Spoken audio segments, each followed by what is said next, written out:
nagka-bed sore siya dito sa SPMC Hospital. Imagine, 3 months and 5 days mi dito sa hospital.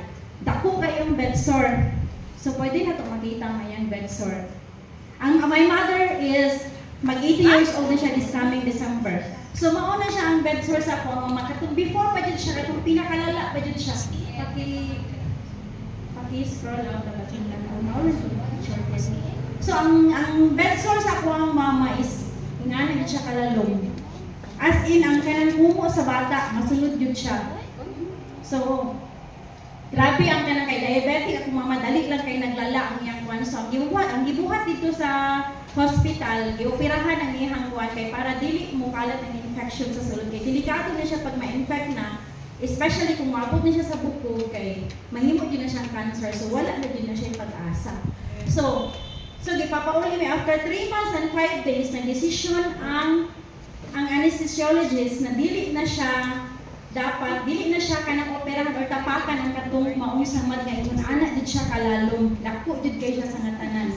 So nalipay ko kay gipapauli mi kay ang buhaton nga procedure ato pagtapak bali ang iyang pikas sa iyang lubot kay sa lubot man na siya banda pikas sa iyang lubot kuan pud siya og kanang kumbaga skin para itapak dito sa iyang samad. So ang gibuhat sa anas kay para iwas komplikado kay 80 years old na baya. Katong edad ato nga time sa kong mama that was kuan pa siya ato 78 years old dito sa SPMC. So wala jud siya na proceed ang katong operation sa iyang bed sore tungod sa complication. So after a month, napag-uli nga magikan sa hospital, tulala, asin tulala kay si mama, pakanong lisod kay bedridden si mama 1 year. To make the long story short, na bedridden si mama is 1 year and 8 months, dili siya makabangon, wala asin, wala dyan siya, dili dyan siya hungitan. 1 year and 8 months akong ginabuhat. So, ako lang dyan mismo, ang lalatiman sa mama, kay ako rin ang isa ka babae. So, ako dyan ang nagsakripisyo para sa kong mama until now. So, after a month sa pag-uli ni mama sa hospital, na-worried na ko kay ihang samad as in naglala jud siya. Kay masking pag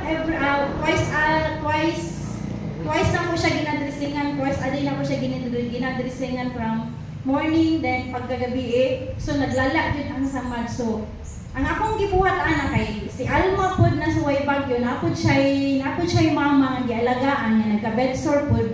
So, nag-try kong ask ni ako siyang gi-chat ko. Unsa kong buhaton ani kay pati ako hopeless na ko. Niya gusto man ako mabuhi ako ang mama. So, nagkuhan ko sa iya ako siyang gi-chat. So, niana siya sa ko nga i-try ang kanang among product lifestyles. So, Nutria ibabad sa ibubod sa samad. So, gibuhat jud na nako. So, mga after a week ato, murag dili pa jud kay kumutuo na para sa ko kay murag dilala jud siya.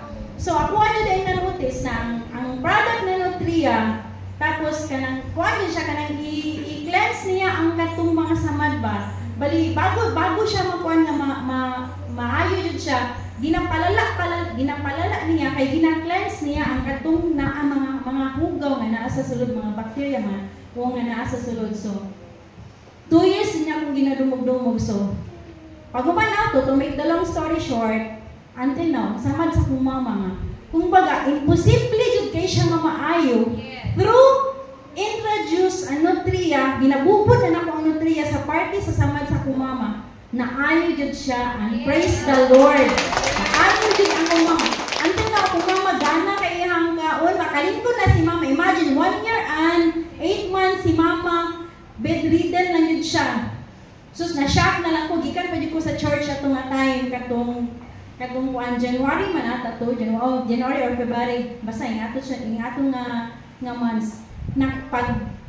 Pag-abot na ko, gikan ko sa church, nagsimba ko, na-shock ko kay nakalingkod na akong mama, so na-request din ko wheelchair. Nagani kay, gitaganin ko wheelchair sa amuang kanang pinalanggang konsihal. So, so karon, hindi na ako siya ginahungitan. Palingkuro lang sa wheelchair, tapos, siya na magkaon na. So, yung anak, amazing ang atong product jud. So, ako, jud ko kanang 100% nga nag-testimony jud ko nga grabe ang product sa lifestyles. So,